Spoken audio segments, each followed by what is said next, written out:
বিসমিল্লাহির রহমানির রহিম। সম্মানিত দর্শক শ্রোতা, আসসালামু আলাইকুম।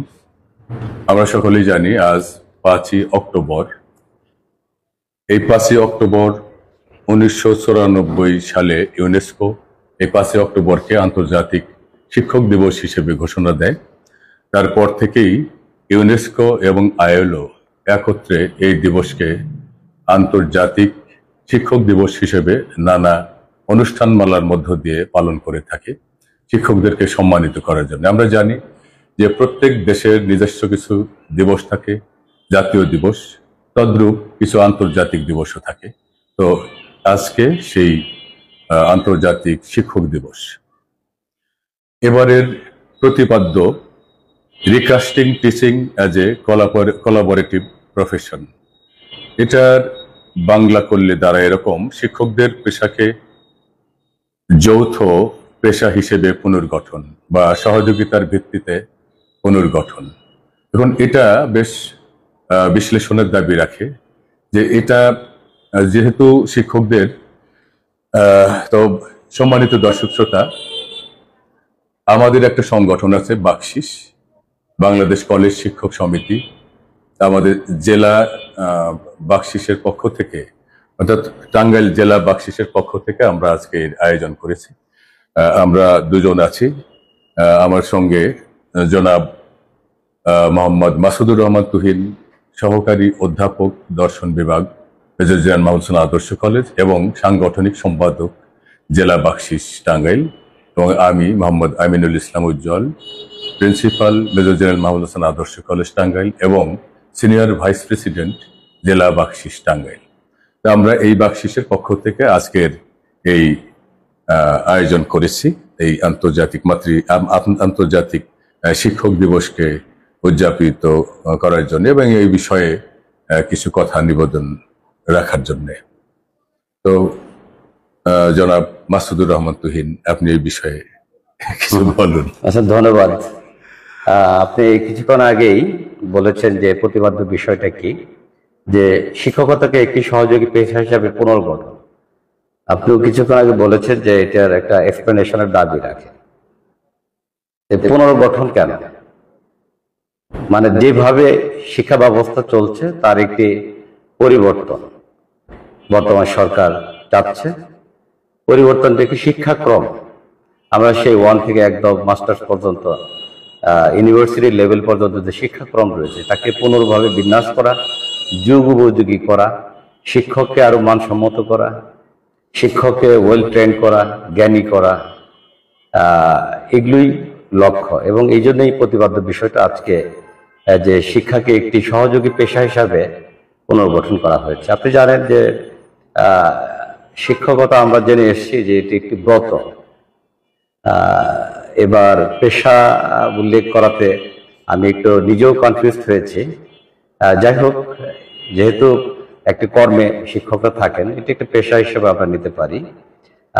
জীবনের প্রেক্ষাপটে ধাপে ধাপে অনেক কিছু চেঞ্জ বা পরিবর্তন হয়। যাই হোক, আমরা এই শিক্ষক দিবসে আজকে সকল শিক্ষককে আমরা শুভেচ্ছা জানাচ্ছি। সকল শিক্ষক ভালো থাকবেন। শিক্ষকতা জানেন আপনারা একটি নোবেল প্রফেশন। সেই প্রফেশনের সাথে আমি এবং আপনি যুক্ত আছেন। আমার প্রায় চাকরি 26 বছর হলো এই কলেজেই, অনেকটা সময় পেরিয়ে এসেছি, অনেকটাই অভিজ্ঞতা অর্জন করেছি। সেই অভিজ্ঞতার আলোকে আমি একটু বলতে চাই যে শিক্ষক সমাজ আজকে অনেক ক্ষেত্রে অবহেলিত হচ্ছে, শ্রদ্ধা হারিয়ে ফেলছে মানুষের কাছে। এরও কিন্তু কিছু কারণ রয়েছে বলে আমি মনে করি। শিক্ষকের জায়গায় নেই। এক সময় আমার বাবা যে শিক্ষকদের কাছে লেখাপড়া করেছেন তারা ম্যাক্সিমামই ছিলেন কলকাতার গোল্ড মেডেলিস্ট। তারা এটাকে নোবেল প্রফেশন হিসেবে গ্রহণ করেছেন। কিন্তু ইদানিং শিক্ষকতায় যারা আসছেন, আমি মনে করি যে বিসিএস আপনি জানেন যে আমাদের বাংলাদেশ সিভিল সার্ভিস, যার মাধ্যমেই প্রায় 32টা ক্যাডারে সরকারি চাকরি পেয়ে থাকেন। শিক্ষা ক্যাডার ওখানে রয়েছে। তবে আমি আমার জীবনে দেখেছি, আমি নিজেও কিন্তু ফরেন অ্যাফেয়ার্স, অ্যাডমিন এগুলোকে চুজ কিন্তু ফার্স্ট করেছি। শিক্ষকতা অনেক পরে। তো সেটা একটি কারণ যে এই প্রফেশনকে মানুষ খুব একটা লুক্রেটিভ মনে করে না, যার জন্য কম মেধাবী যারা ছাত্রছাত্রী থাকে তারা এই পেশায় আসে। এটাও একটি এই শিক্ষার সাধারণত তাই করে। হ্যাঁ অধপতন। মেধাবীরাও আসে, হ্যাঁ খুব কম, খুব কম, মানে ফার্স্ট চয়েস খুব কম লোকেরই থাকে। এটাই বাস্তবে, এটাই ট্রুথ। যাই হোক, সেখানে শিক্ষার মানটা এখানে একটু ধস নেমেছে। আর শিক্ষক বলতে আমরা যা বুঝি যে শিক্ষককে জ্ঞানী এবং দক্ষতা সম্পন্ন হতে হবে। এখন জ্ঞান কিভাবে হয়, একজন শিক্ষক কিভাবে জ্ঞানী হয়ে উঠবেন? সে একাডেমিক লেখাপড়া তো করবেনই, পাশাপাশি তার অভিজ্ঞতা এবং তার বুদ্ধির মাধ্যমে যে প্রাপ্ত যে তথ্য উপাত্ত উনি সংগ্রহ করবে, এটি তার জ্ঞান। এবং আর দক্ষতা হচ্ছে সেই জ্ঞানকে কাজে লাগানো, প্র্যাকটিক্যালি কাজে লাগানো। একজন শিক্ষক প্রপারলি জ্ঞানী হয়েছেন কিনা এবং দক্ষতার সহিত সে ক্লাস নিচ্ছেন কিনা, এটি একটি প্রশ্নের দাবি রাখে। সেক্ষেত্রে আমি যদি বলতে চাই যে আত্মসমালোচনায় আমি করতে চাই যে শিক্ষকের জায়গায় কিন্তু এখন নেই। শিক্ষক অনেকটাই কমার্শিয়াল হয়েছে। শিক্ষক খুব যে একটা লেখাপড়ার মধ্যে থাকে তাও কিন্তু নয়, এরও কিন্তু বিশেষ কারণ রয়েছে।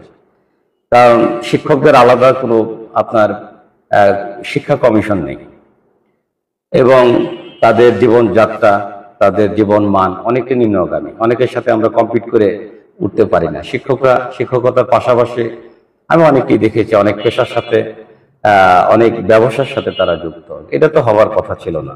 শিক্ষক শিক্ষা দান করবেন, গবেষণা করবেন, গবেষণা দর্বী চিন্তা চেতনা তার থাকবে, লেখাপড়া থাকবে, কিন্তু একজন শিক্ষক তার জীবনকে অতিবাহিত করতেই হিমশিম খেয়ে যান। এটি একটি কিন্তু কারণ। আর দক্ষ শিক্ষক আমরা কখন পাবো? তো সেখানে একটা ট্রেনিং এর ব্যবস্থা থাকা দরকার। তো বাংলাদেশ সরকার বিশেষ করে বেসরকারি শিক্ষক যারা আমরা আছি তাদেরকে ময়মনসিংহে আমরা আমাদের কাছাকাছি ময়মনসিংহ আপনি জানেন SSTTI, সেখানে আমরা ট্রেনিং নিয়ে থাকি। আমি নিজেও একাধিকবার ট্রেনিং নিয়েছি। আমি ঢাকাতে এডুকেশন মিনিস্ট্রির আন্ডারে মাস্টার ট্রেনার হয়েছে, যেখানে কোশ্চেন সেটার এবং মডারেটর হিসেবেও কাজ করার সুযোগ আমার হয়েছে। তা মনে করি যে বেশি বেশি ট্রেনিং শিক্ষকদের থাকা উচিত। এবং আমি এই যারা আগামী দিনে সরকার গঠন করবেন, দেশ পরিচালনার দায়িত্ব নেবেন, তাদের কাছে একটা অ্যাপিল রাখতে চাই যে শিক্ষাকে যদি যুগ উপযোগী করতে চান, আপ টু ডেট করতে চান, তাহলে প্রতি জেলায় জেলায় অন্তত একটি ট্রেনিং সেন্টার প্রতিষ্ঠা করা এটি খুবই জরুরি। এবং সেই সঙ্গে আমি বলতে চাই যে প্রাইমারি এডুকেশন যেটা বুনিয়াদী শিক্ষা, সেটাকে আরো অগ্রাধিকার দেওয়া উচিত।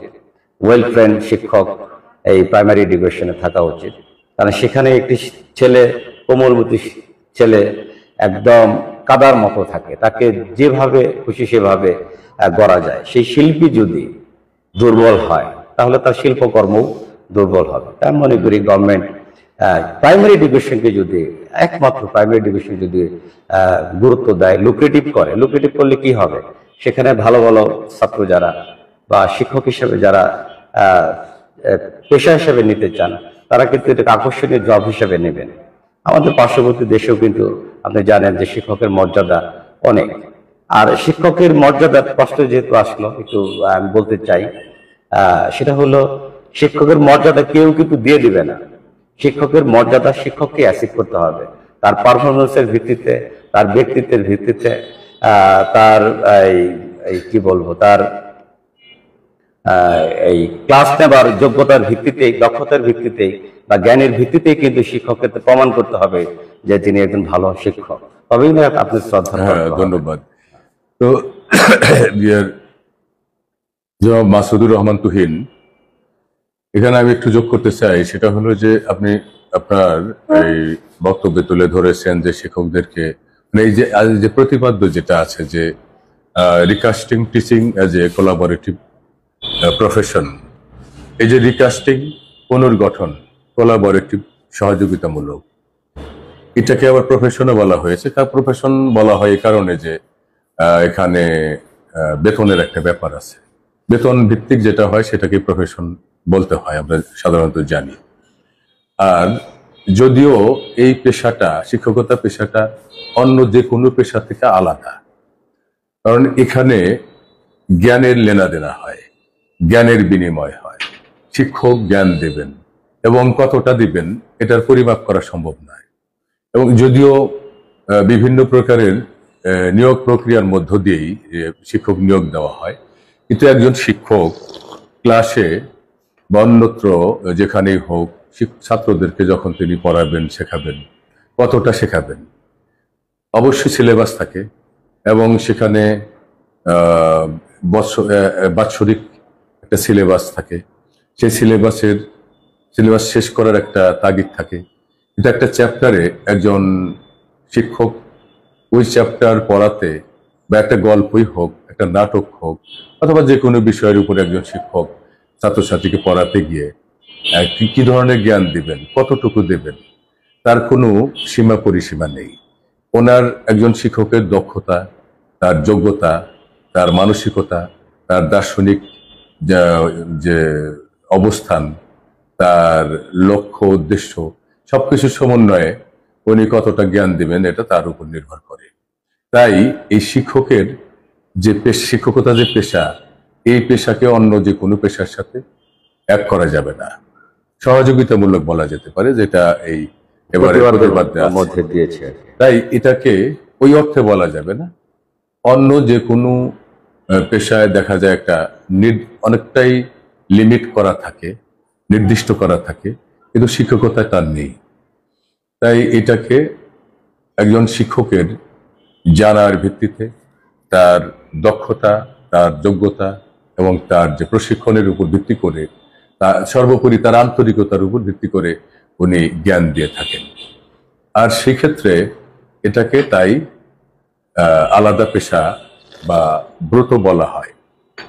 এখানে যেহেতু শিক্ষাকে জাতির মেরুদণ্ড বলা হয়, তাহলে শিক্ষক সেই মেরুদণ্ড নির্মাতা। এখানে আমি আপনাকে একটু সহযোগিতা করছি। আবার বিখ্যাত দার্শনিক বার্ট্রান্ড রাসেল এই শিক্ষকতাকে বলেছেন যে সমাজ এবং সভ্যতার স্থপতি। সমাজ এবং সভ্যতার স্থপতি বটেই। এই যে যেটা বলছিলাম যে education is the backbone of a nation, but who will form or create the backbone? The teachers will make or form the backbone of the nation of education. Right. একটা জাতির মেরুদণ্ড হলো শিক্ষা, আর শিক্ষাকে গঠন করবে হলো শিক্ষক, অর্থাৎ সেই মেরুদণ্ডের গঠন করে হলে শিক্ষক। তাহলে একটা জাতি নির্ভর করে শিক্ষকের উপর। অবশ্যই শিক্ষা যদি জাতির মেরুদণ্ড হয়, মেরুদণ্ড দুর্বল হলে সে উবু হবে। যে আপনি জানেন যে যাদের মেরুদণ্ড দুর্বল তারা উবু হয়ে হাঁটে অথবা পড়ে যায়, সোজা হয়ে দাঁড়াতে পারে না। তেমনি আর যার মেরুদণ্ড সঠিক থাকে, নিরোগ থাকে এবং শক্ত থাকে, সে স্মার্টলি হাঁটাচলা করে। তাই একটা জাতির এই মেরুদণ্ড অর্থাৎ শিক্ষা ব্যবস্থাপনা, শিক্ষা যে বিভাগ, এটা যত উন্নত হবে, শক্ত হবে, শক্তিশালী হবে, সেই জাতিও শক্তিশালী হবে। অবশ্যই। তাহলে সেই জাতিকে, যে মেরুদণ্ডকে শক্তিশালী করতে চাইলে মেরুদণ্ডের যে নির্মাতা শিক্ষক, তাকেও শক্তিশালী করতে হবে। অবশ্যই। এইখানে আপনি যেটা বললেন যে সম্মান পাওয়ার ব্যাপারটা, সম্মানের সাথে তার পেশার সম্পর্ক যেমন আছে, তেমন আছে তার আর্থিক সঙ্গতিরও ব্যাপার। সমাজে এটা বাস্তবতা, এটা আমাদের অস্বীকার করলে হবে না। একজন শিক্ষক সে একজন মানুষ, তারও জীবন আছে, তার সংসার আছে, তার স্ত্রী, পুত্র, সন্তান, তার পরিবার, মা বাবা, অন্য একজন মানুষের যা যা থাকে, আত্মীয় স্বজন, বন্ধু বান্ধব, নিকটাত্মীয় আত্মীয়, এগুলো একজন শিক্ষকেরও আছে। যেহেতু সেও সমাজের একজন মানুষ, তারও অর্থের প্রয়োজন আছে, তার আর অর্থের উপরে অনেকটাই সম্মান নির্ভর করে। যেমন একজন শিক্ষক যদি সুন্দর পোশাক পরেন, যদি সেন্ট লাগান, সুন্দর করে ভালো পোশাক পরেন, ভালো জুতা পরেন, এবং তার যদি দেখা যায় যে সে একটা গাড়ি থেকে নামলো, প্রাইভেট কার থেকে নামলো, তাহলে শুধু ছাত্রছাত্রীরা না, বাইরের লোকরাও মনে করবে যে শিক্ষকতা একটা ভালো পেশা, এটা একটা উন্নত পেশা, মানুষ উৎসাহিত যেমন হবে, সম্মান দিতে দ্বিধা করবে না। তেমনি এটা একেবারে বাস্তবতা। কেউ হয়তো দ্বিমত পোষণ করতে পারেন। এখন শিক্ষকতা করবে বলেই আবশ্যিকভাবে একজন শিক্ষক গরিব থাকবে, যে গরিব স্কুল শিক্ষক, এটা একটা প্রবাদের মতো ছিল আগে, এখন যদিও সেটা নাই আর। কারণ বিভিন্ন সরকার পর্যায়ক্রমে শিক্ষকদের বেতন বাড়িয়েছেন, শিক্ষকদের সুযোগ সুবিধাও বৃদ্ধি পাচ্ছে। বিশেষ করে সরকারি তো সরকারি, বেসরকারি প্রতিষ্ঠান আমাদের জানা মতে যে অন্তত 90% ছাত্রছাত্রী বেসরকারি প্রতিষ্ঠানে লেখাপড়া করে। তাহলে পুরো জাতির 90%-ই পুরো জাতির 90% ভাগ জ্ঞান নির্ভর করে এই বেসরকারি শিক্ষকদের উপর। আপনি যদি 100 জ্ঞান ধরেন, তার 90 ভাগ জ্ঞান আসছে বেসরকারি শিক্ষকদের, বেসরকারি শিক্ষকদের কাছ থেকে। আপনি সেই বেসরকারি শিক্ষকদেরকে যদি বেসরকারি মনে করে তাদেরকে অবহেলা করেন, তাহলে আপনি জাতির 90% অবহেলা করেন। তাহলে আপনি 90% অস্বীকার করে, অবহেলা করে মাত্র 10% দিয়ে দেশ চালাবেন কিভাবে? আপনি 90 আর 10 অবশ্যই 10 and 90 cannot be equal। এই যে 90-কে আপনি অবহেলা করে 10 নিয়ে টানাটানি শুধু করবেন, আমি সেটাকে 90-কে অসম্মান করছি না, মানে 10-কে অসম্মান করছি না।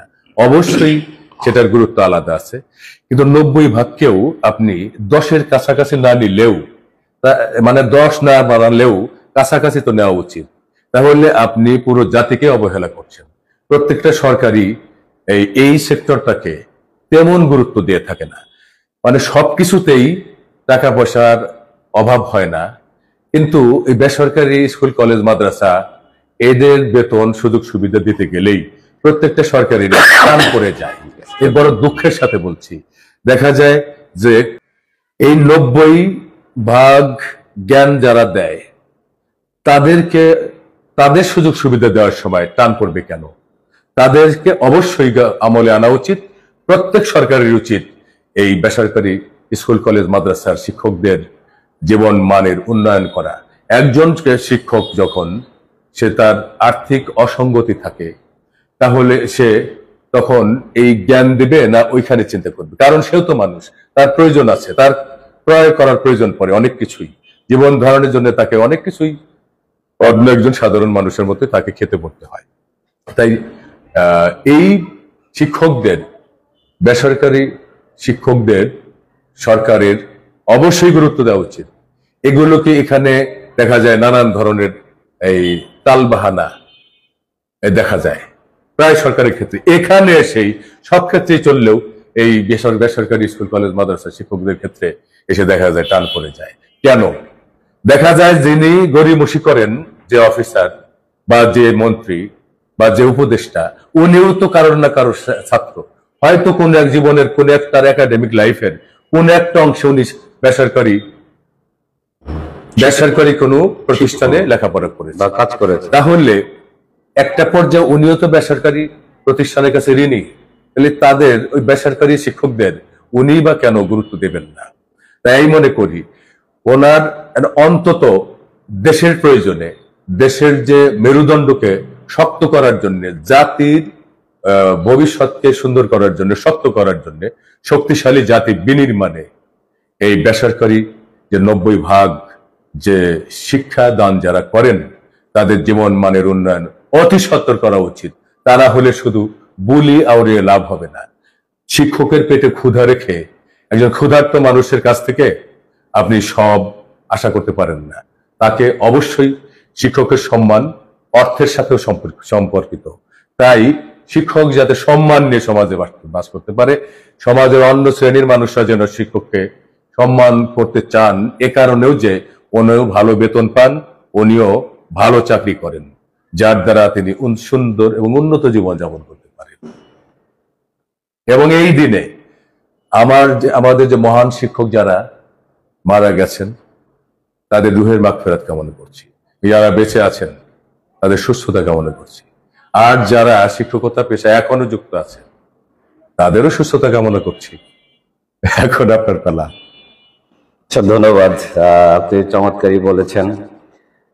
শিক্ষকদের তো অভাব অনটন এটা তো চিরন্তন থাকবেই। এবং থাকতেই হবে। শিক্ষা খাতকে থাকতেই হবে। এই জন্যই বলছি, শিক্ষা খাতকে যে বিগত সরকার যারা আছে সকলেই অবহেলা করেছে কম বেশি। আর বেসরকারি শিক্ষাকে উন্নয়নের জন্য বিভিন্ন গভর্নমেন্ট বিভিন্ন ধরনের বরাদ্দ দিয়েছে। এইটাও তারা খুব বার্ডেন মনে করে। আসলে যে একটা জাতিকে যদি আপনি বিনির্মাণ করতে চান, শক্তিশালী করতে চান, তো শিক্ষার কোনো বিকল্প নাই। আর শিক্ষায় যদি বিনিয়োগ করেন, সে বিনিয়োগ কিন্তু ব্যর্থ হবে না।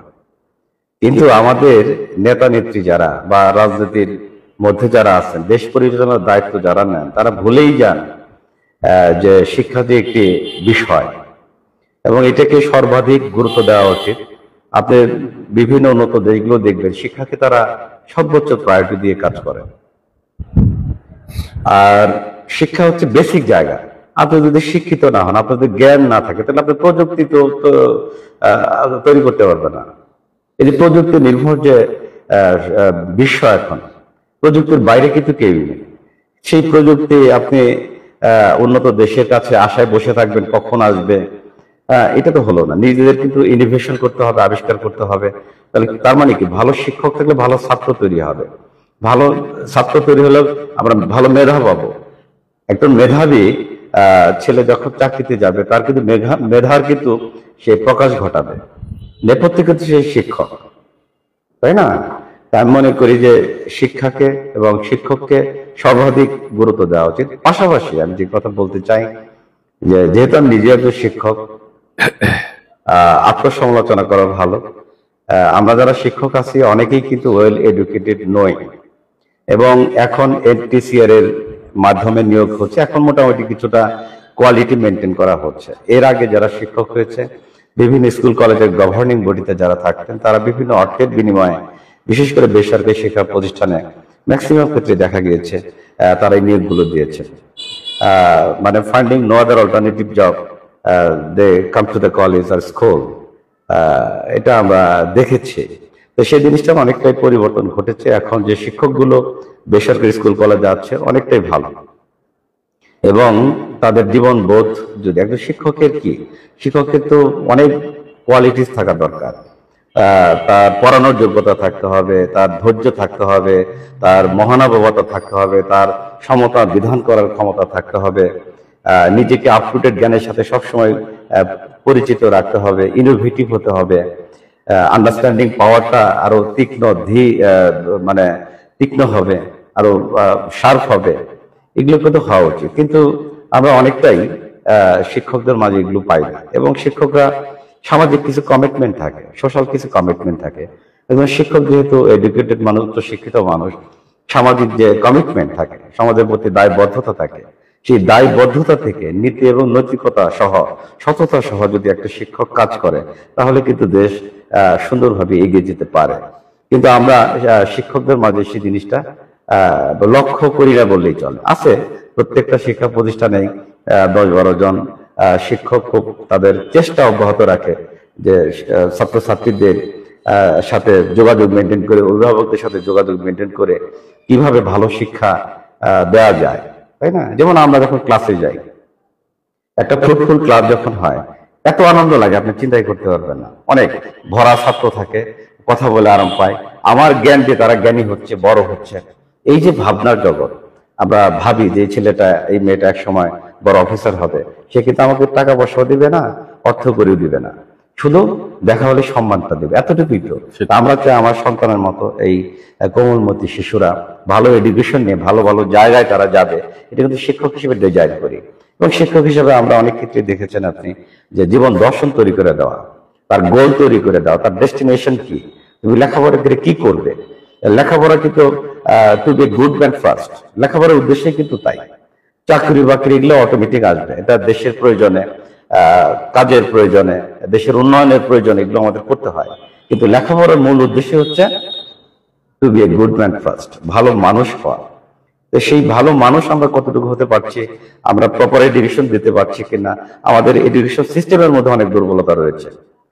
এই যে 26 বছর ধরে এখানে চাকরি করলাম, আমাদের শিক্ষা অধিদপ্তর রয়েছে, শিক্ষা মন্ত্রণালয় রয়েছে, বা শিক্ষা মন্ত্রণালয়ের আন্ডারে এডিসি শিক্ষা রয়েছেন।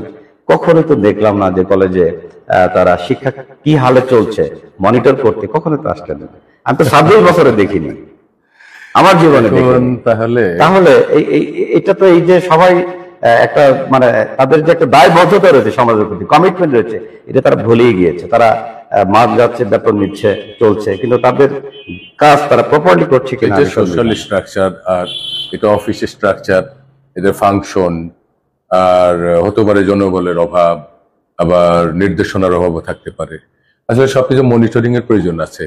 আবার আমাদের যে এটাও ঠিক যে আমাদের দেশটা এত জনবহুল দেশ, ভৌগোলিক অবস্থানের তুলনায় আমাদের জনসংখ্যা অধিক, একেবারে অনেক অধিক, যার ফলে এখানে যে আর্থিক সঙ্গতি সরকারের সবসময় থাকে তাও না।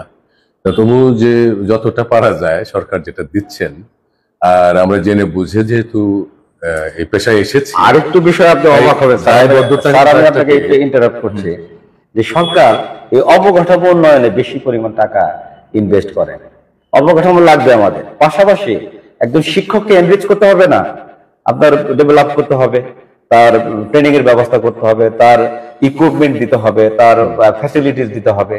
এগুলো আমরা হাত পা বেঁধে যদি আমাকে বলেন যে সাঁতার কাটেন, তাহলে তো আমি সাঁতার কাটতে পারবো না। ট্রেনিংটা যেটা আপনি আপনার প্রথম আলোচনায় যে উল্লেখ করেছেন, যে একেবারে আঞ্চলিক বা অমুক তমুক অনেকগুলা জেলা ভিত্তিক একটা কেন্দ্রে ট্রেনিং হয়, আমাদের প্রত্যেকটা জেলা ভিত্তিক এই ট্রেনিং এর ব্যবস্থা থাকলে ভালো হয়। খুব গুরুত্বপূর্ণ বিষয়। তাহলে শিক্ষকরাও ট্রেনিং নিতে উৎসাহিত বোধ করবে, আর যাতে লেখাপড়া ঠিক রেখে ট্রেনিংটা করা যায়। অনেক সময় দেখা যায় যে ট্রেনিং করতে গিয়া দেখা যায় তার যে টিচিং যে এটা সেক্টরটা, তার যে প্রতিষ্ঠানে তিনি আছেন, দেখা যায় যে ওখানে তার কম পড়ে যায়। তাহলে সেক্ষেত্রে যদি জেলায় হয়, আরো কাছাকাছি জায়গায় যদি হয়, তাহলে অনেকটা তার ক্লাস নিয়ে এসে আমি আপনাকে দায়ী করতে পারি আরো সহজ করা যেতে পারে। যেহেতু আপনি প্রিমিয়ার অফ দিস কলেজ, আপনি কলেজের একজন অভিভাবক এবং পরিচালক। পরিচালকের দায়িত্ব হলো যারা ট্রেনিং নিয়ে আসে আপনার কলেজে, তাদেরকে আবার ব্যবহার করে ইনহাউস ট্রেনিং এর ব্যবস্থা কিন্তু আপনার করা উচিত। একজন ট্রেনার আরো কিছু ট্রেনকে ট্রেন করবে, তাহলে এই সুযোগটা তো আপনি নিতে পারেন। এটা ঠিক আছে, এবং আপনার প্রিন্সিপাল হিসেবে কাজটা আপনি আমাদের ইয়ের মধ্যে আছে, আমাদের পরিকল্পনায় আছে। আর ইনহাউস ট্রেনিং তো আমরা একাধিক করেছি, আরো বেশি করা দরকার।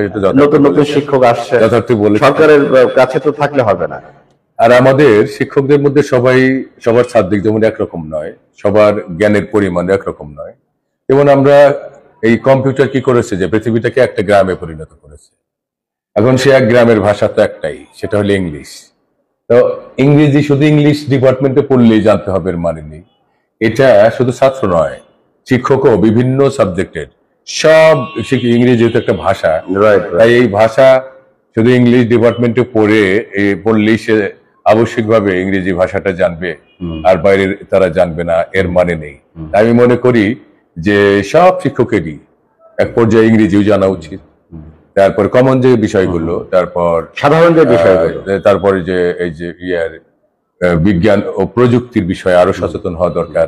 বিশেষ করে এখন যে এআই, আর্টিফিশিয়াল ইন্টেলিজেন্স, এটা তো সারা পৃথিবীকে নাড়িয়ে দিয়েছে, অনেক কিছুই ওলটপালট করে ফেলেছে। ইতিবাচক ভাবে দেখতে চাই।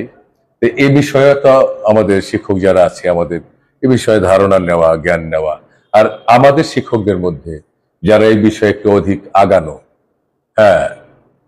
তো তাদের কাজে লাগিয়ে ইনহাউস ট্রেনিং এর মাধ্যমে আমরা এই সমতা বিধান করতে পারি। যারা এই বিষয়ে পিছিয়ে আছে, যে শিক্ষক পিছিয়ে আছেন, তাদেরকে আমরা এই বিষয়ে ধারণা দিতে পারি। যেমন অনেকেই আছে, আমাদের কলেজ বলতে না, অনেকে আছেন যে এই কি বলবো, এটা দুঃখজনক, অনেক শিক্ষক আছেন যে ভালো করে ওরা বলে থাকেন যে আমরা তো এই যুগের মানুষ না।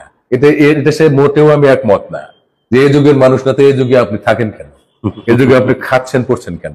এই যুগের আলো বাতাস নিচ্ছেন কেন? এই যুগের রাস্তায় হাঁটেন কেন? অ্যাডাপ্টেশন পাওয়ার থাকতে হবে। তাই অ্যান্ড্রয়েড ফোন ব্যবহার করেন না, আবার ব্যবহার জানেনও না, কেনও না, জানেনও না। এই যে এগুলো কাউকে দেখা যায়। তাই আমি মনে করি যে এই অ্যান্ড্রয়েড ফোন ব্যবহার করা বাবুগিরি নয়, অন্তত শিক্ষকের জন্য।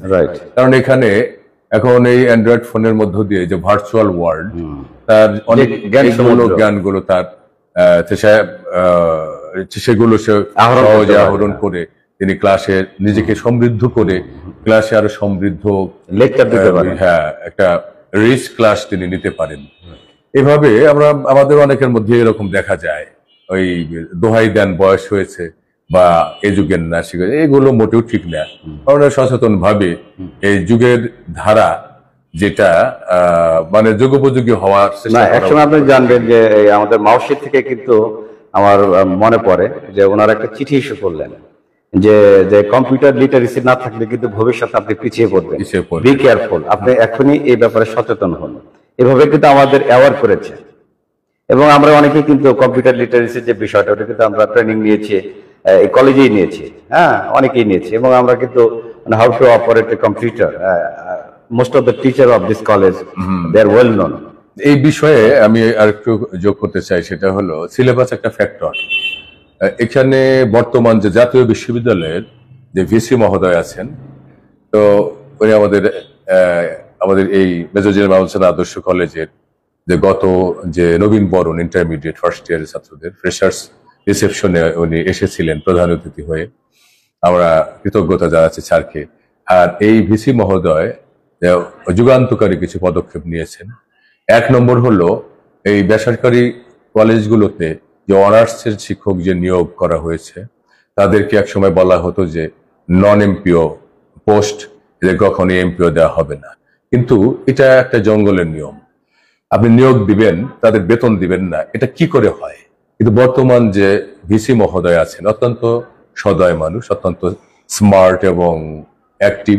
তিনি কিন্তু এই যে জনগোষ্ঠী যারা বেসরকারি কলেজে অনার্স মাস্টার্স যারা শিক্ষা দিচ্ছেন তাদের এমপিও ব্যবস্থা করেছেন। আমি সমস্ত শিক্ষক জাতির পক্ষ থেকে স্যারকে কৃতজ্ঞতা জানাই। অবশ্যই অবশ্যই। পাশাপাশি ভিসি মহোদয় যে গ্রাজুয়েশন লেভেলে বিশেষ করে অনার্সে ইংলিশ 100 নম্বরের ইংরেজি ছিল আগে, কিন্তু সেটা ছিল নন ক্রেডিট ইংলিশ ছিল। তো 40 মার্কস পাওয়ার পর বাকিটা যোগ হতো, ওটাকে কম্পালসারি ছিল না। কিন্তু বর্তমান ভিসি মহোদয় জাতীয় বিশ্ববিদ্যালয়ের তিনি কিন্তু অনার্সে 100 নম্বরের ইংরেজি কম্পালসারি করেছেন আইসিটি নামক এবং একটা subject- আইসিটি 100 নম্বরের যে আইসিটি সাবজেক্টটাকে তিনি কম্পালসারি করেছেন। অত্যন্ত যুগোপযোগী এবং এই আন্তর্জাতিক নাগরিক হওয়ার ক্ষেত্রে এই দুটো সাবজেক্ট অত্যন্ত প্রয়োজনীয়।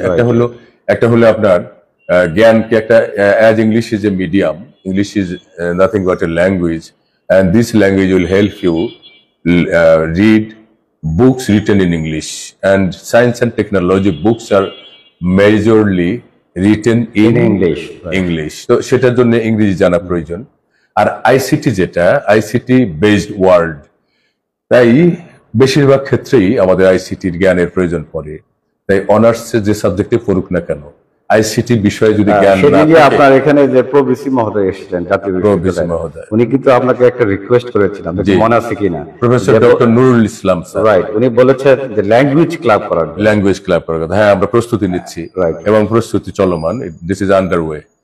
শুধু ইংলিশ নয়, অন্যান্য ভাষা। হ্যাঁ বিশেষ করে বিসি মহোদয় বললেন। প্রফেসর ডক্টর মোহাম্মদ নুরুল ইসলাম অত্যন্ত ডাইনামিক মানুষ, উনি সাডেন ভিজিটে এসেছিলেন। তো উনি বললেন যে আপনারা এই ইংলিশের পাশাপাশি জাপানিজ, কোরিয়ান, অ্যারাবিক, তারপরে অ্যারাবিক এসব ল্যাঙ্গুয়েজের উপরে কোর্স করা যেতে পারে। তাহলে কি হবে যে আমাদের ছাত্রছাত্রী যারা এই কলেজ থেকে পাশ করবে তারা যেমন অন্য কোথাও পড়ালেখা করতে গেলে এই ভাষা তাকে সাহায্য করবে, এবং যদি তারা চাকরি বাকরি করতে যায় বিদেশের কোথাও Right. ইংরেজি ভাষাভাষীর দেশে আর অ্যারাবিক ভাষাভাষীর দেশে, সেখানে কোরিয়ার ভাষাভাষীর দেশে যদি যায় তাহলে এই ভাষা তাকে সাহায্য করবে। কারণ ইতিমধ্যে দেখা গেছে যে যারা যে সম্মানিত রেমিটেন্স যোদ্ধা যারা আছেন তারা বিভিন্ন দেশে কর্মরত আছেন, এদের মুখ থেকেই শোনা যে শুধু ওই দেশের ভাষা না জানার দরুন, ইংরেজি না জানার দরুন, অ্যারাবিক না জানার দরুন অর্ধেক বেতনে তাদেরকে চাকরি করতে হয়। রাইট, কারণ কমিউনিকেশন ইজ এ ফ্যাক্টর, যোগাযোগই যদি না হয়, এখন আদেশদাতা এবং আদেশ গ্রহীতা এই দুজনের মধ্যে যে যোগাযোগ যদি ভাষাগত দূরত্ব থাকে তাহলে আদেশ নিষেধ এগুলো তো ঠিক মতো বুঝবেও না, ফাংশন করবে এটা ফাংশনটা এই বাধাগ্রস্ত হবে। যার ফলে আমাদের পুরো জাতি কিন্তু বঞ্চিত হচ্ছে সেক্ষেত্রে। 1 কোটির অধিক রেমিটেন্স যোদ্ধা আমাদের দেশের বাইরে আছেন, যাদের অর্থে আমাদের দেশ দাঁড়িয়ে থাকে অনেকাংশে। তাই এদেরকে আরো দক্ষ করে গড়ে তোলবার জন্য ভাষা একটা বিষয়, অত্যন্ত গুরুত্বপূর্ণ বিষয়। তাই ভাইস চ্যান্সেলর মহোদয় প্রফেসর ডক্টর মোহাম্মদ নুরুল ইসলাম যে আমাদের কলেজে এসে বললেন, সাডেন ভিজিটে এসে, যে এই ল্যাঙ্গুয়েজ প্রোগ্রামগুলো আমাদের করা উচিত এবং আপনাদের সহযোগিতায় আমি সেটা করব, সেটা পরিকল্পনায় আছে। এই যে এগুলো সুখের খবর, অবশ্যই ভালো খবর। এবং আমাদের ভিসি মহোদয়, জাতীয় বিশ্ববিদ্যালয়ের সম্মানিত ভিসি মহোদয়, উনি বিভিন্ন ইউনিভার্সিটি ভ্রমণ করে আসলেন, ইউনিভার্সিটি পরিদর্শনে গিয়েছিলেন, অন্তত 14 দিনের একটা লং জার্নিতে গিয়েছিলেন তিনি, তো ভিজিটে গিয়েছিলেন। তো উনি যে সব যুগান্তকারী পদক্ষেপ নিচ্ছেন, এখানে কিন্তু আশার আলো দেখা যাচ্ছে, তাই না?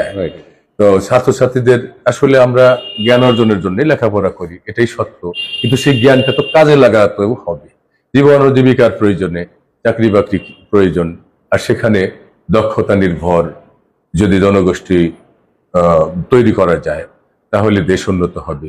বাইরে যদি যেতে চায়, তাহলে তার রেমিটেন্স যোদ্ধা যারা, তারা যদি এই আইসিটি, ইংরেজি, এসব বিষয়ে যদি সেই কথা আসতে হয় যে স্কিল যদি নাগরিক আপনি তৈরি করতে চান, স্কিল শিক্ষক। হ্যাঁ, যেহেতু এখন পৃথিবীটা 1 গ্রামে পরিণত হয়েছে, 1 গ্রামের ভাষা ইংরেজি, অতএব ইংরেজি যে জানবে না, সে একটা অযোগ্য নাগরিক হবে।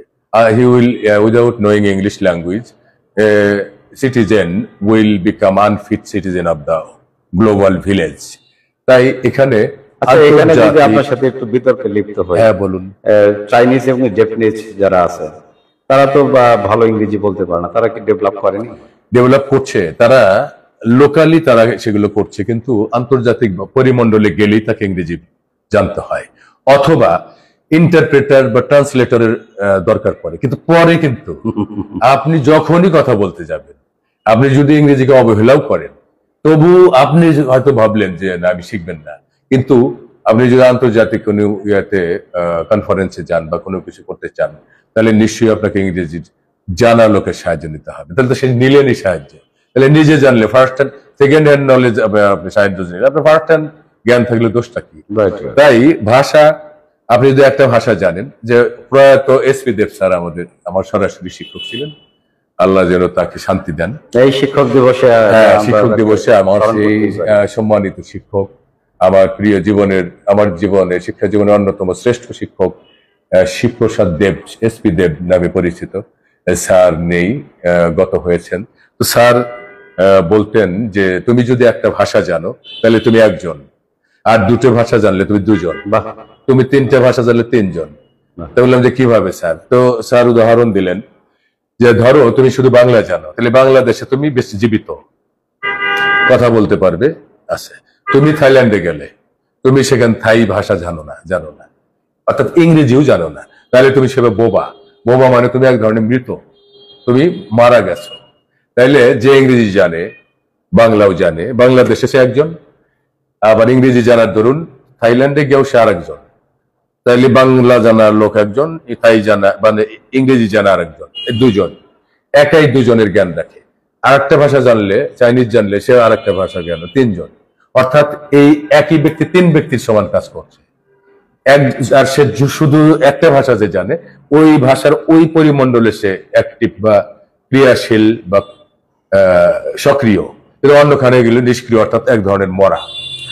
এই জন্যে এই এসপি দেব স্যার বলতেন, তুমি ইংরেজি জানো, তাহলে তুমি 2জন হবে। আর শুধু বাংলা জানে, তোমার জ্ঞান বাংলাদেশের সমান। আর যদি ইংরেজি জানো, তাহলে তোমার জ্ঞান সারা পৃথিবীর সমান। কারণ English is spoken all over the world, global language or international language.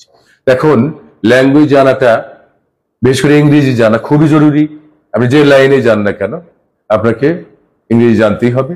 আর এই কম্পিউটার লিটারেসিটা আরেকটা জিনিস জানতেই হবে। আর কম্পিউটারের তথ্য অন্তত 80% তথ্য ইংরেজিতে লেখা। যে ইংরেজি জানে না, এখানেও কিন্তু সে বঞ্চিত হবে, প্রয়োজনীয় জ্ঞান থেকে সে বঞ্চিত হবে। ঠিক আছে, প্রিয় ফেসবুক ভিউয়ার্স, আমরা অনেকক্ষণ আলাপচারিতায় ছিলাম। যেহেতু বিশ্ব শিক্ষক দিবস আজকে জেলা বকশিস টাঙ্গাইলের পক্ষ থেকে আমরা দুজন ছিলাম।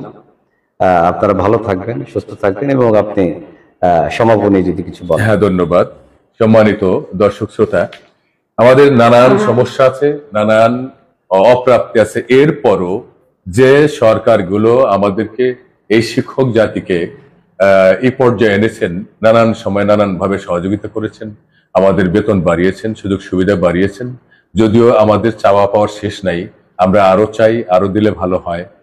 তাহলে এই পেশায় আরো মেধাবীরা আকৃষ্ট হবে, তাহলে জাতি সুন্দর হবে, উন্নত হবে, আর শিক্ষকরাও তাদের প্রাপ্য সম্মান পাবে। তাই বর্তমান সরকারকেও আমি অনুরোধ করব যে আমাদের বকশিস সহ আরো নানান যে শিক্ষক সংগঠন তারা আন্দোলনে লিপ্ত আছে, যে জাতীয়করণ বা আমাদের যে বাসা ভাড়া বাসার আর কি ভাড়া, যে হাউস রেন্ট, এটা বৃদ্ধি করার একটা পার্সেন্টেজে আনার জন্য যে তারা সংগ্রাম করছে, এই বিষয়ে নজর দিয়ে এখানে যদি একটা সম্মানজনক একটা পরিমাণ ঘোষণা করা হয়, তাহলে শিক্ষক জাতি খুশি হবে এবং তারা উৎসাহিত বোধ করবে এবং তারা তাদের পেশায় আরো আরো বেশি বেশি তারা অবদান রাখবার চেষ্টা করবে। তো আমি শেষমেশ আবারও পুরো পৃথিবীর সমস্ত শিক্ষক জাতিকে আমি স্যালুট জানাচ্ছি এবং তাদের দীর্ঘায়ু সুস্থতা কামনা করছি। আর যারা পৃথিবীতে নেই, যারা গত হয়েছেন, আমাদের সম্মানিত শিক্ষক যারা, তাদের রুহের মাগফিরাত কামনা করছি। আমরা ভালো থাকুন। আল্লাহ হাফিজ। আসসালামু আলাইকুম।